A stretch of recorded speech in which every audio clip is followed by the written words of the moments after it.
I've been warming up, you know. I know. Is everyone about ready? I want to introduce myself. I'm Helene Duhamel, and I was almost 10 at the time of the flood, so I certainly wasn't covering the flood, but I have memories of it, and I'm just so glad you all came today. I want to point out to everyone, especially the panelists, we only have 45 minutes, and with this number of people to talk, we want to keep everything concise and tight so we can continue on. I presume you're having trouble hearing? That's why you're doing this? Okay, I can't turn it up here, but in the back, okay. The key is that we all have to use our outside voices. Alrighty? Let me introduce our panel. We are covering the tragedy. We're going to start on my right with Dave Super, Rapid City's self-appointed mild-mannered reporter. During the years he was editor of the town's always struggling weekly newspaper, the Rapid City Guide. A Sturgis native and eventual graduate of Black Hills State University, Super spent a dozen years working for weekly papers in his hometown, then Sioux Falls, and in Rapid City at the Guide from 72 until 82. He served in the National Guard's 129th Public Affairs Detachment during those years, leaving Rapid City in early 1983 to accept an active duty assignment at the National Guard headquarters in Washington, D.C. After retiring from military service, Super remained in the D.C. area as a defense contractor, concluding his working career as a licensed District of Columbia tour guide. He and his Wyoming-born wife, Carol, moved home to the Black Hills in 2015, where he volunteers with historical societies and writes freelance magazine articles. Bill Duhamel, my father. Born and raised in Rapid City, Bill was part of the Duhamel family, a legacy in broadcasting which spanned 75 years. He attended St. Louis University, where he received both his bachelor's and master's degrees in economics. Bill then went to Palo Alto, California, to study at Stanford Graduate School of Business, where he completed his PhD with a major in operations research. That's nowadays what you call management science. He was appointed an assistant professor at Northwestern University School of Business in quantitative methods and managerial economics department. After several years, he left teaching to become the econometric research manager at WorldPro Corporation. In 1967, Bill moved the family back to Rapid City, where he became the station manager for both KOTA TV and radio. Monte Loos, born and raised in northeastern Colorado, Monty moved to Rapid City in 1959 and worked at KRSD TV for 3 years before moving to KOTA TV. He worked at KOTA for over 50 years as operations manager for Duhamel Broadcasting. He served on numerous broadcasting boards, including the National Association of Broadcasters, the South Dakota Broadcasters Association. He was named South Dakota Broadcaster of the Year and received the Tom Brokaw Award. Jack Getz joined the Rapid City Journal staff as a law enforcement reporter in December 1969 and was in that position at the time of the flood in June 72.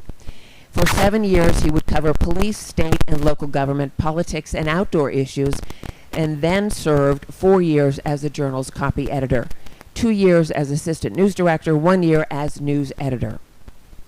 In 1984, Jack left the Journal to finish his master's degree at the University of Arizona. In 85, he signed the first of 25 teaching contracts in the Department of Journalism at South Dakota State University, teaching basic news writing and public affairs reporting. He directed the school's journalism internship program for 20 years. The professor retired in 2010, and he and his wife moved to Minneapolis to be near children and grandchildren.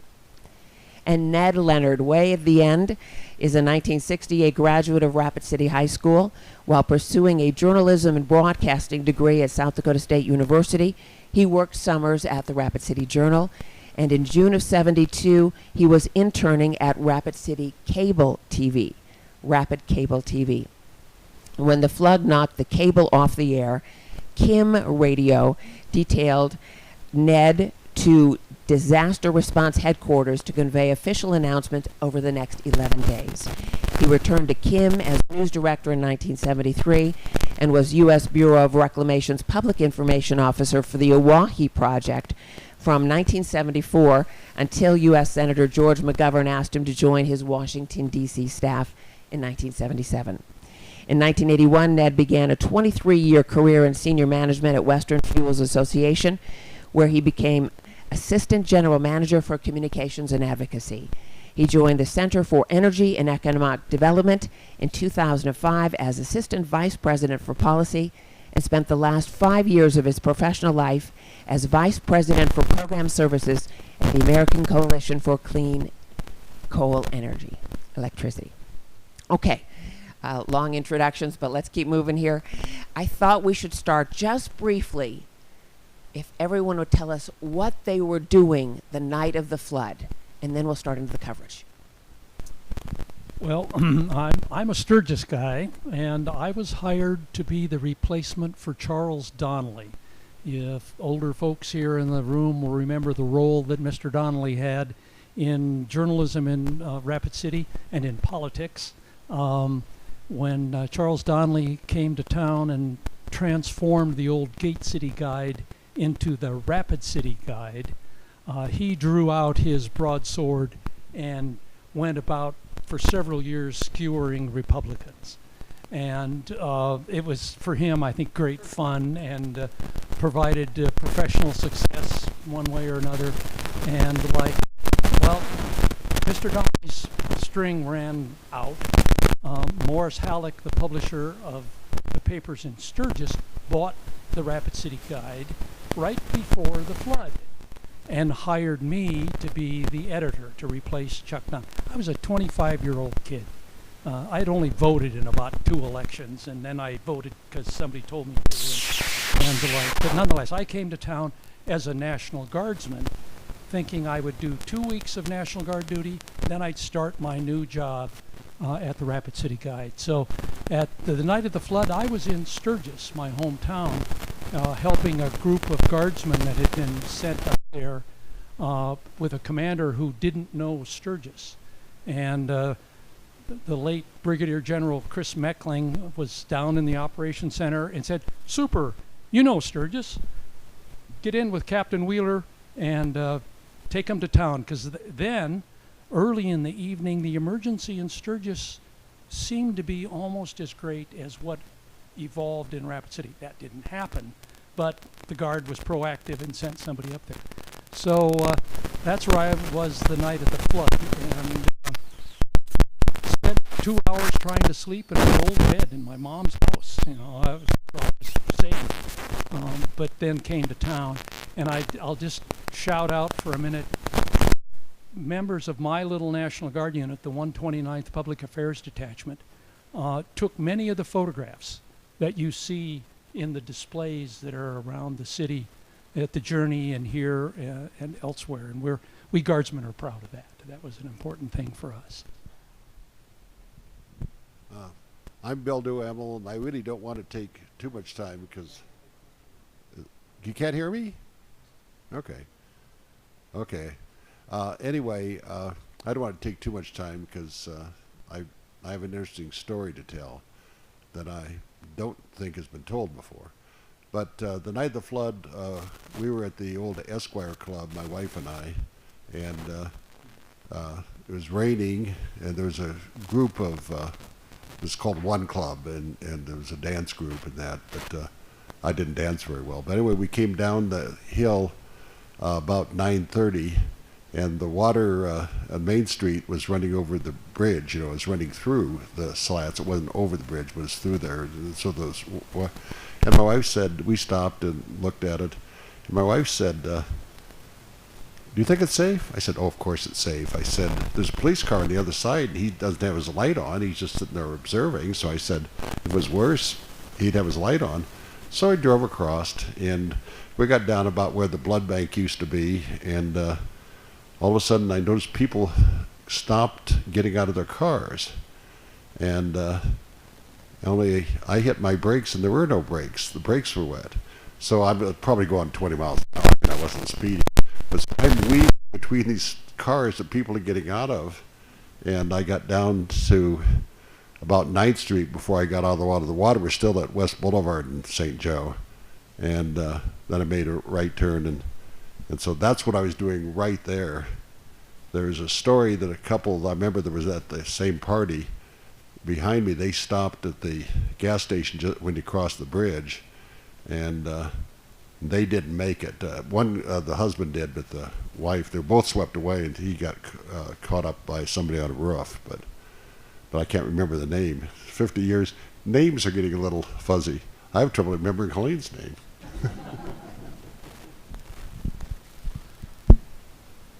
Good afternoon. I'm Monte Loos, and we were over at our in-laws, my in-laws' place, which was off of Omaha Street in between West Boulevard and 11th, where the convenience store is now.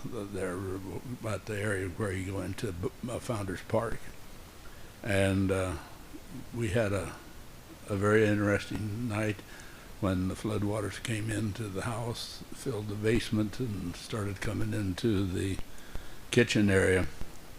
But we were very fortunate because a commercial building just to the west of us divided the water enough that it didn't wash the house off the foot. I took a look out to see about leaving, and that's when I saw a fire truck floating down the street. And I said, well, if it's floating a fire truck, I have no place to be out there in the car. But that's where I lived until the next morning when I reported to work.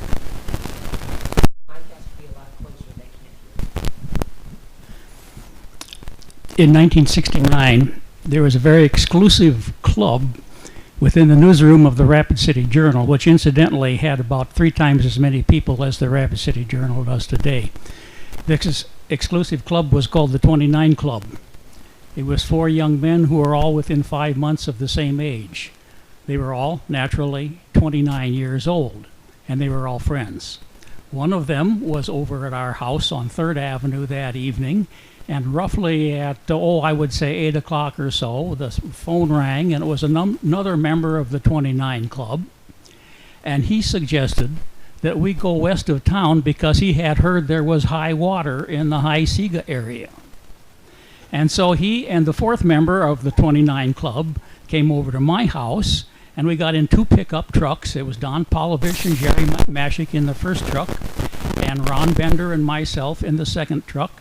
And we headed out of town, and we climbed up the steep hill on Highway 44, and we got roughly in the vicinity of that big sign that says entering Black Hills National Forest, and there was a stream of water rushing across the road. And it wasn't coming from a stream because there was no creek there. It was coming out of a dry gully, coursing across the road. It was about hubcap deep, but moving very fast. And Jerry and Don proceeded to go through it and toward High Sega, which incidentally is where they spent the rest of the night. Ron and I looked at that rushing water. I looked at him, he looked at me. We both shook our heads and turned around. We discovered then that on Ron's ancient 1963 Chevrolet pickup, the brake linings were totally wet. There was no brakes, and we had to go down a very steep hill just to get back to town. So he put it in granny low gear, and we crawled along, and we got just up the steepest, back to the point that is the steepest part of the hill west of the fish hatchery. And we decided to look down in the canyon to see what we could see, and we saw standing water. And we said to each other, these folks are going to have quite a job to do in the morning. This might even be a news story. You know, there could be 5, 6 people get killed in something like this. And then we proceeded down the hill and back to my house, and we went over to the 32nd Street Bridge to see how high the water in the creek was. It was about 6 inches below the underside of the bridge at that point. And for some reason, Ron's wife insisted on their going home. I wanted to play another hand of cards, but they lived on a hill, so they went home. And Joan and I stayed in our house until a policeman and a fireman pounded on the door about 45 minutes later, and basically all hell broke loose. And we spent the night in Canyon Lake Methodist Church, which is high on the hill. And that was the evening before the flood for us. We had just wrapped up our newscast at Rapid Cable, and as we went on the air, I'd been outside, and the clouds were the most extraordinary formation I have ever seen in my life. I've never seen anything like it. They were stacked up unbelievably high. They were black on the bottom. They were purple, and then they took on that sort of bruised green look. It was dramatic, and they just kept piling up, and they weren't moving. So I had the brilliant idea that this would be decent footage for a later newscast. Let's go to Skyline Drive and get videotape of these cloud formations, do a 360 or something. And the director, producer, and I jumped in his Jeep, and we got about a quarter of a mile down East Boulevard, and the sky opened up, and we couldn't see off the hood of his Jeep. I mean, it was coming down unbelievably hard. I've been in things like that for a few minutes at a time, but nothing like that, and it just kept coming and coming and coming. Well, obviously we weren't going to, that would be a very boring footage of the hood of a Jeep with, you know. So Greg had the forethought to say, don't go home through the gap. My family lived in West Rapid on Brookside Drive, and he suggested I spend the night crashed on the floor in his apartment, kind of where Lincoln School is. And that's what we did. And when we woke up the next morning, it was unbelievable. Power had gone out, and yeah, on with the rest of the story. Okay. Now, before we get into the coverage the night of, how we got the word out, we thought we should give you some perspective, understanding the limitations of the time. And Ned, would you talk and start about the state of technology in 1972? No cell phones. No internet. If you had an electric typewriter, you were doing very well, and if it was an IBM Selectric with the roller ball, you had died and gone to heaven. I had videotape at Rapid Cable, but it was 1-inch Sony tape. It was black and white. KOTA was using 16 millimeter black and white film. The Rapid City Journal was using linotype machines. Does anybody in here know what a linotype machine is? That's how you set type, and it required melted lead to set the type, and there was no natural gas to melt the lead. There was no water to develop the film, because you had to put film in a 35 millimeter camera if you were cutting edge. And even then, you advanced it a frame at a time, clicked it, advanced it a frame at a time, and clicked it. Most people were using like a Yashica 16 millimeter where you looked in the top and the image was upside down, or you had one of those Jimmy Olsen speed grab that you slid the thing in and snapped the picture. I mean, that's where we were at, and it was hardwired phones, and the phone system was down. And that's what we were dealing with. Anyone else briefly on the state of technology in 72? Okay, then we're going to get right in, talk about how we got the word out. And we'll start with radio and TV first. Night of, how did we get the word out? Okay. The boss says keep the mic close. I apologize. I'm going to be reading this because there's some technical things here that I want to make sure that I have them right. But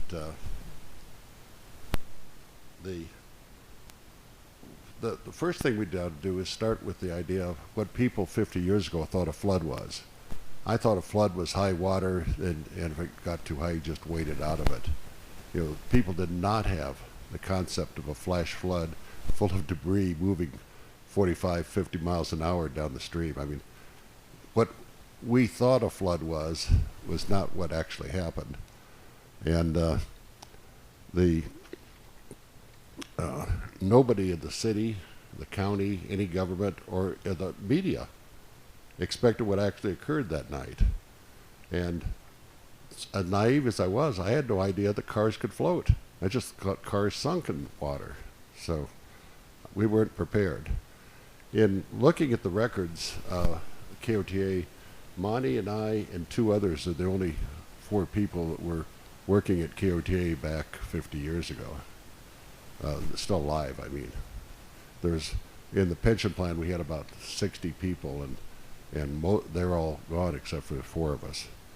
In reviewing the Rob DeWall, who really is the hero of the story, he was working KOTA News that night, June 9th, and he broadcast through the night from the Flood Command Center in the basement of the old courthouse, and he provided the only broadcast communication to the public as to what was still happening. I'm just going to tell went up to the early part, and then Monty's going to finish with the conclusion of the story. Unfortunately, Rob passed away in January 2006, but knowing Rob, he was a very detailed person, and so I knew he kept notes on everything. So I asked Monty if he ever saw anything from Rob regarding the flood. And Monty was the executor of Rob's estate, and he said, yeah, he found a box labeled 1972 flood that he gave it to Greta Chapman at the Rapid City Public Library for safekeeping, and most of the material was digitally transferred and archived at the Monte Loos Society collection of the Journey Museum. And both Troy Kilpatrick and Mark Slocum were helpful in pointing the way to Rob's flood information. And Rob should be doing this. Unfortunately, he's not here tonight. But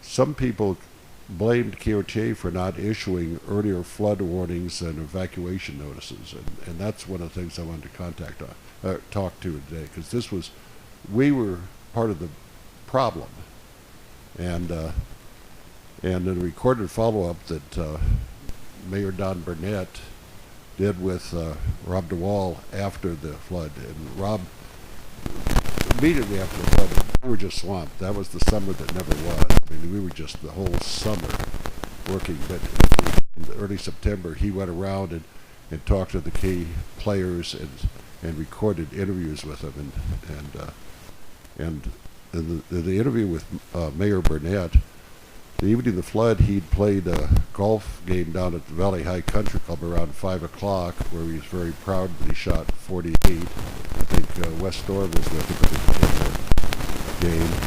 And then he met his family for swimming at the Y. And as he was leaving the Y about 8, he heard somebody at the Y remark, the clerk said, a lot of rain and expected rain, some anticipated flooding on Rapid Creek. And Don asked the source, and he said he heard on the radio. Well, by 8 o'clock that night, the National Weather Service had issued rain warnings with possible flooding along the creeks of the Black Hills. Mayor Burnett stated in that interview that was his first indication of any possible flooding. And this is around 8 o'clock. During the subsequent 2 hours, KOTA received numerous phone calls from viewers and listeners about the deteriorating weather conditions in the hills. People in the hills are seeing water where they'd never seen water in their lives before. These are old-timers. And after receiving a phone call from Chief Rod Messer of the police department, well after 9 o'clock, KOTA did say that on air that there was heavy rain west of Rapid City in the Dark Canyon area, and no travel was advised west of Rapid City, and drivers were being turned around. According to Rob's notes, and this is a quote, there were no warnings from local authorities that a serious situation was developing until 10 p.m., when it was too late for many victims.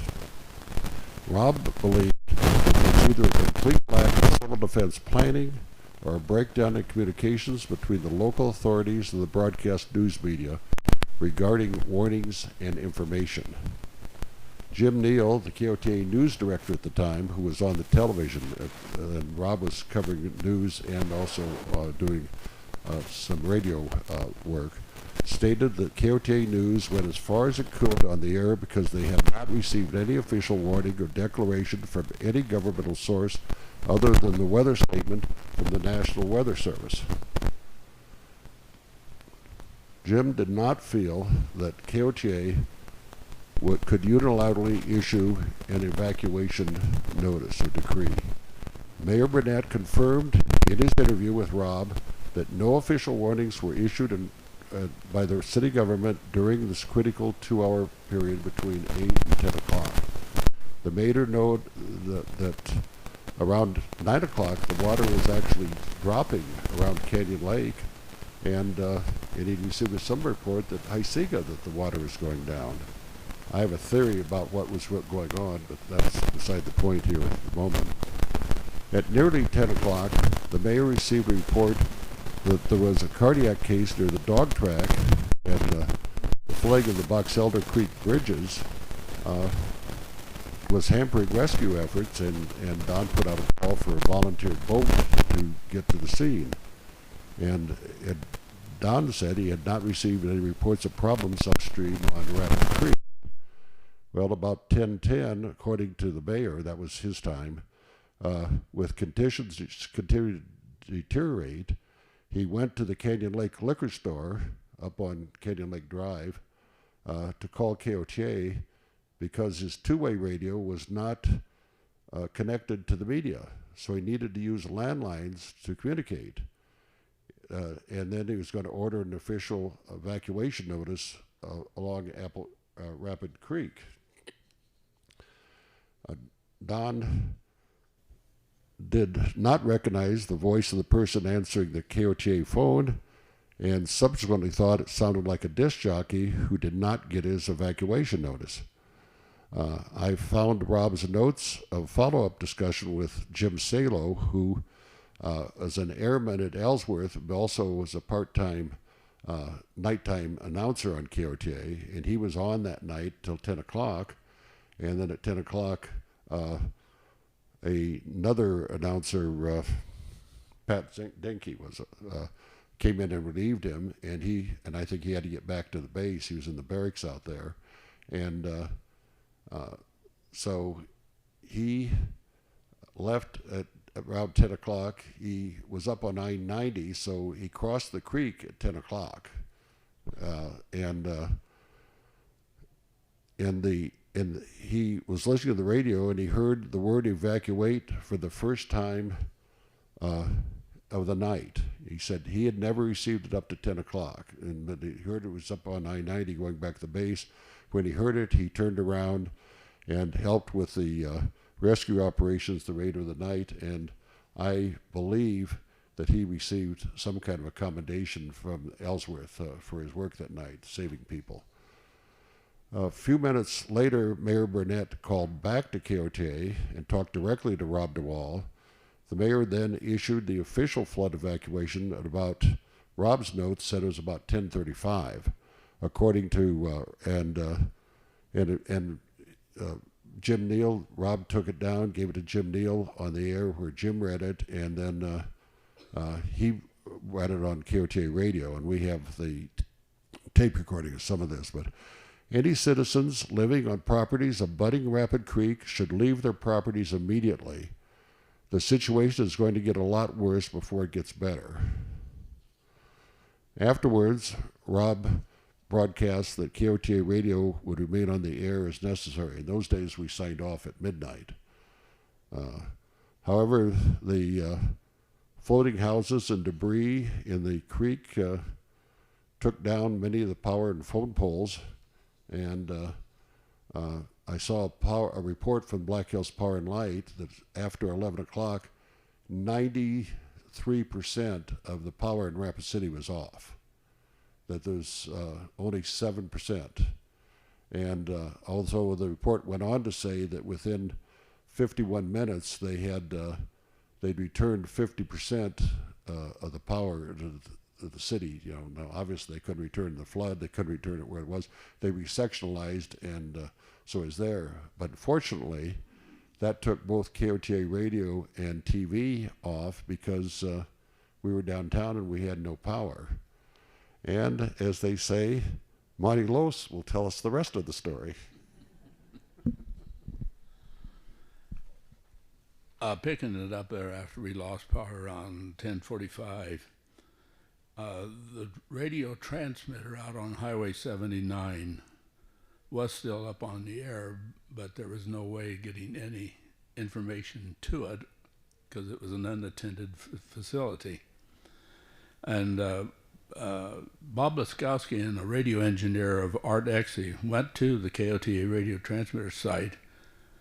And the problem was that it's nearly impossible to get the flood information from downtown out to the radio transmitter south on Highway 79. Around 3 a.m., we were able to establish a communication link between Civil Defense Office at the courthouse and KOTA radio. At 3:30 a.m., Rob was now able to start broadcasting emergency messages and interviews from the courthouse via two-way radio. Rob was on the KOTA all night broadcasting emergency messages and flood information. At approximately 9:15 in the morning, Saturday morning, Vern Shepard arrived at the downtown studio and relieved Rob. I got into work at about, if I recall, somewhere around 7 to 8 a.m., and people were saying we need to start getting a lot more information out. People were very confused as what had happened to their city. And about 10 a.m., Black Hills Power was able to restore power up on Skyline at the KOTA TV transmitter site. We commenced telecasting at about 12 noon with regular programming and interrupted with emergency messages. Later on Saturday, there was a rumor, I think a lot of you remember this, that Pactola Dam might give way due to cracks in it. We broadcast a message from Sheriff Glenn Best stating that he was at Pactola and that the dam was secure, which started easing a lot of problems. Also on Saturday, we met with the local authorities on a Saturday afternoon with a decision being made to do a 3-hour telecast with information on a round table from 7 to 10 p.m. with the mayor, local, state, and federal officials. The public would be able to call in and ask questions, and there were so many questions that with that program, it continued after the 10 o'clock news for another 30 minutes.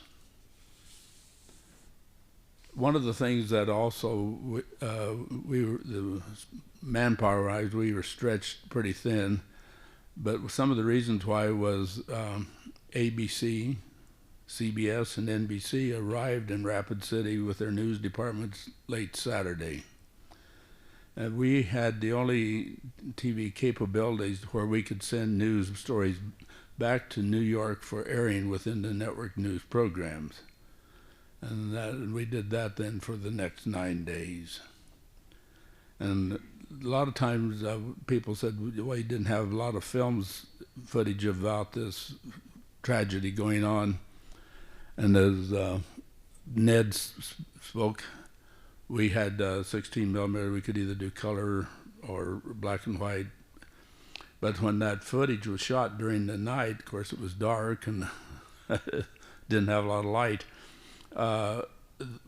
We bought it back for the film processor, and if you don't process film and then wash it, it continues on to be developed, and that's exactly what happened to a lot of the footage that we lost. We were dipping water out of the tanks of toilets, draining hot water heaters, but when you're developing 1,200 feet of film, it's more than a cupful that you need for that. One of the things that also happened was there was 6,000 to 8,000 names of people who were missing.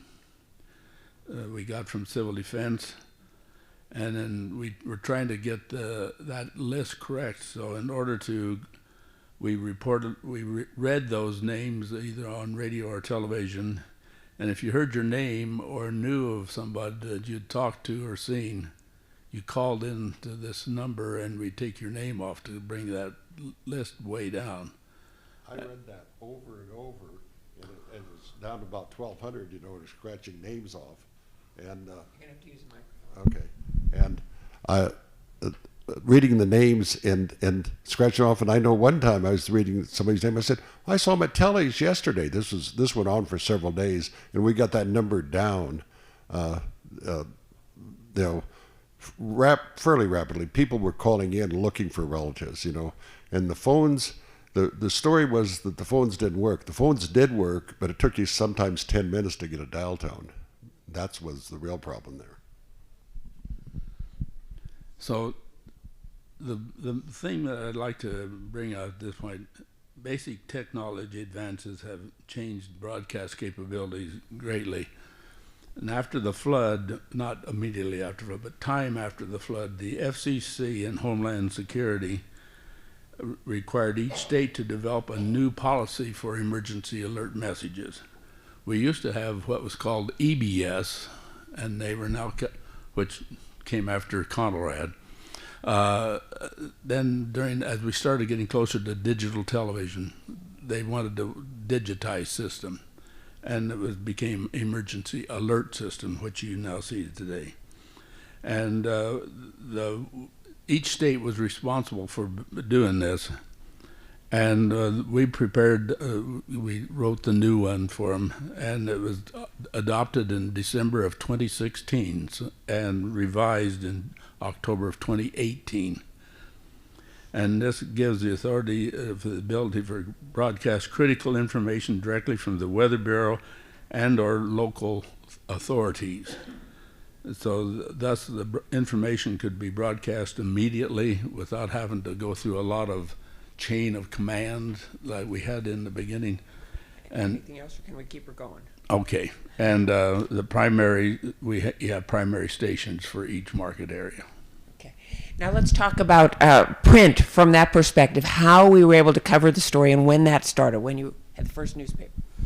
As a dedicated print journalist, I've always looked upon the electronic media as, okay, they have immediacy on their side, but no depth. Yeah, there you go. Well, we had depth, but we didn't save any lives, and I'm totally convinced that KOTA and the other electronic media in Rapid City saved lives.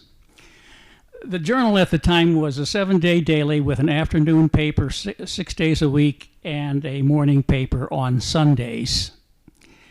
Most of the Sunday paper was put together during the week, and so that 3 p.m. to 11 p.m. shift on Saturday night for the Sunday paper consisted of the sports department, most of them, one wire editor, and one reporter. And on that particular Saturday night for the Sunday edition, I was the one reporter, and I was scared to death. So I decided to go in early. I wasn't going to wait until 3 p.m. I went in at 1 o'clock in the afternoon, and the whole Saturday shift was still there, working their heads off. They decided to scrap the Saturday paper because they couldn't get the line type machines going anyhow. So all of the effort went into the Sunday paper. Well, I didn't have much to do because everybody else was busy, so I sort of wandered around. And after 50 years, I still feel guilty about this. I ran a few errands. Our people were talking to everybody. Everybody was on a phone line, and in some cases they were waiting for a half an hour to get a dial tone, but nonetheless, they were on the phone, they were out on the street. The police department was no longer working from the police department because it was full of water, but they were finding police officers to talk to, firemen to talk to, and putting together a picture of what had happened on Friday night. One young reporter from the Rapid City Journal had been on the job for all of 10 days. He had rented a little apartment in the basement of a house near 6th and Omaha. At 10:30 or 11 o'clock at night, he had to get out of that house. He watched as it was lifted off its foundation, and then with the gas mains ruptured, the house caught on fire, and what he had left was the clothes he was wearing and his camera, which he happened to carry out with him. But he was on duty the next morning, writing a first-person story as to what he had observed. We got the Sunday paper out early. That Saturday edition was the only edition that the Rapid City Journal ever missed in my 15 years of working there. Interestingly, about 3.5 months later, the city editor, Jack Weaver, with a smile on his face, announced that day we had put out a paper that did not have a flood-related story on page 1. Every other newspaper, 90-some newspapers that we produced in the summer of 1972, had one or more flood-related news stories on page 1. And of course, in most of the few days after the flood, the entire front page was flood or flood-related news stories. We were still, however, a newspaper, and so we were trying to cover our beats as we reporters always had. Paul Cross was still keeping an eye on the city council, and many of the things the council were doing were flood-related. Bob Fell was still keeping an eye on the Board of County Commissioners, and I was still trying to run the police beat, awkward as it was, but it included municipal court, and back in those days, the Rapid City Journal carried the name and age and address of every person who had gotten a traffic ticket and paid a fine. And so I looked at my notebooks from after the flood, and on the 12th of June, I had 3 pages of people who had appeared in municipal court. We were still trying to put out a community-oriented newspaper. And I think we did a pretty good job of that. But the flood was our main story. Okay. Okay. Did you want to do a little bit more on the journal, or should I get it to the guide? Well, let's go to the guide. Okay. Okay. We're losing time fast. I'll talk faster then. By the way, this is what the Rapid City Journal looked like in 1972. That's a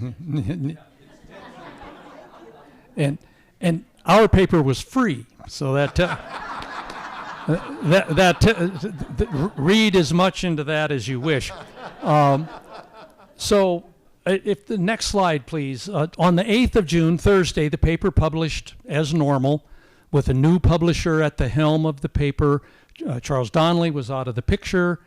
So then comes the following week, and I was still at National Guard camp. Dana Kazire was a freelance writer here in the city. She's part of the Connect family, and a powerful writer. She wrote her summary of the flood, and with this headline that is forever stuck in my head. And the Guide lost its office. We were up 100% casualty, equipment-wise, everything. The whole kit and caboodle went down the creek. The office was at 29 Omaha Street. A telephone pole bashed into the side of the building, filled with water. The building exploded, and we had to start over again at 424 Quincy, which was the old Knights of Columbus Hall. And so we moved in there with cardboard boxes and folding tables and continued on. And I was learning the job. I was 25 years old. I had no idea what I was doing in the face of enormous and very skilled competition from the Rapid City Journal and the broadcast outlets here in the city.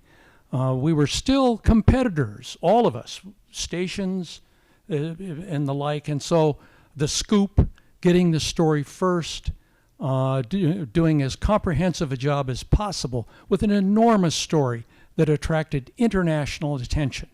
Another thing to remember, that there were reporters here from across the nation and around the world. We had the flood, then we had George McGovern running for president, and then we had the American Indian movement. South Dakota was in the news a great deal in 1972 and 1973.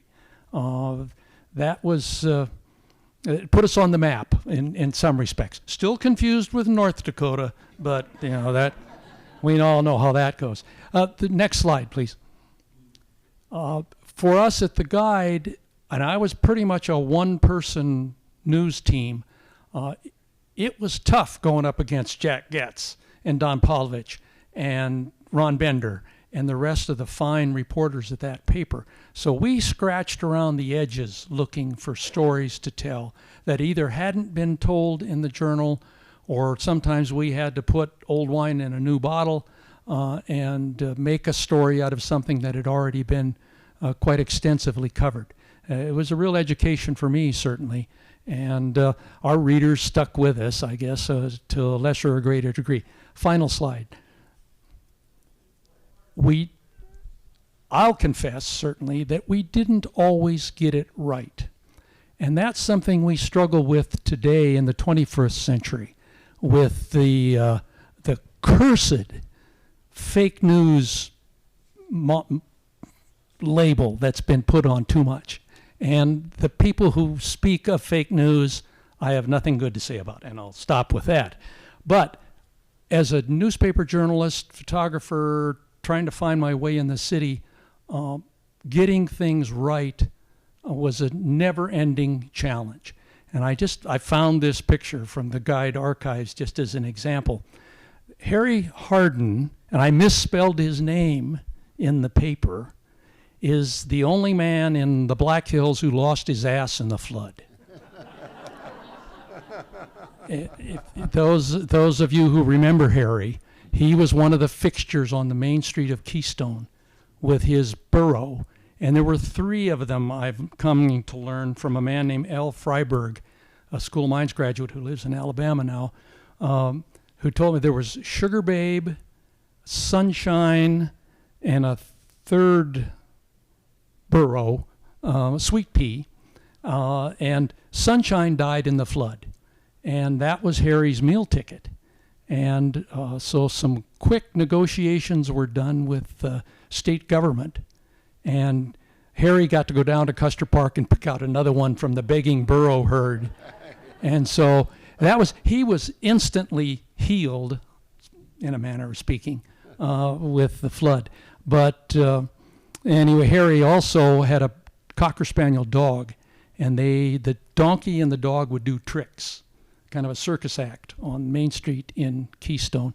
And the dog got run over and killed. Not that summer, but I think in a subsequent summer. And that's a whole nother story. So. And Ned, can you give us your thoughts, please?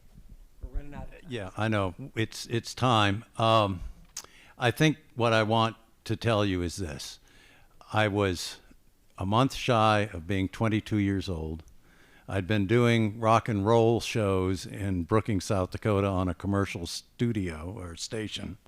And this was my news job, and I was sitting in disaster response headquarters. And they came in with the list.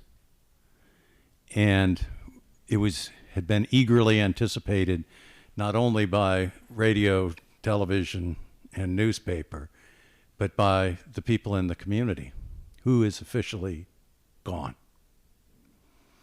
And that was what we call in the business a cold read. There was no time to look at it, absorb it. It was just start with number one, and start reading. And in my head, I knew every name on that list meant something to somebody. So this was not a list where you'd go John Jones, Mary Smith, da-da-da-da-da-da.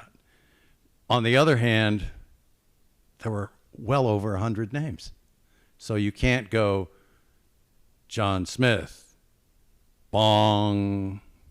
You have to get through the list. And by God's grace, I recognized a name about 6 names in, and I choked as I thought, wow, they're gone. And then I thought, all right, that's the amount of time everybody is sensing. So that dictated pace and tone as we worked through that list. Other than that, I was reading announcements that don't drink the water, boil it, get your shots. There's a chance of cholera. If you need food, go here. If you need water, go there. If you need shelter, do this. Has anybody seen so-and-so? And we read that missing person list twice. It went, in my reading, from 2,000 to 1,000 in 24 hours. And the FBI was culling the list among the DCI and others because people were calling in from around the country and they'd say, John Jones, who happens to be an escapee from wherever, was vacationing in the Black Hills and we haven't heard from him. And so law enforcement was looking at those names on those lists and they could identify people who were scofflaws, escapees, whatever. You learn a lot in a very short time. The final note that dictated the rest of my career was when the announcement came that Pactola Dam had broken, I was directed to get in a police car and go to Camp Rapid and get on a helicopter with Congressman Aberesk to fly up the creek. They knew the dam hadn't broken, but they needed somebody to go live and immediate to say, I'm from the area, I've seen the dam, it's okay. And a national network producer and field producer and a reporter said, Congressman, that kid, he's local, we're national, let us take his place on the helicopter. And Jim Aberesk said, you want to film disaster, he's going to avert panic. Ned, get on the helicopter.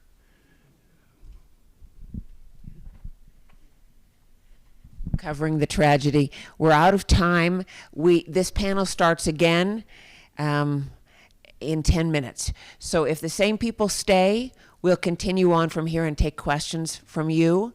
But if we have a new group, we might have to start a little bit from the beginning. But you have just 10 minutes here, and then we'll start again with the group. Thank you so much.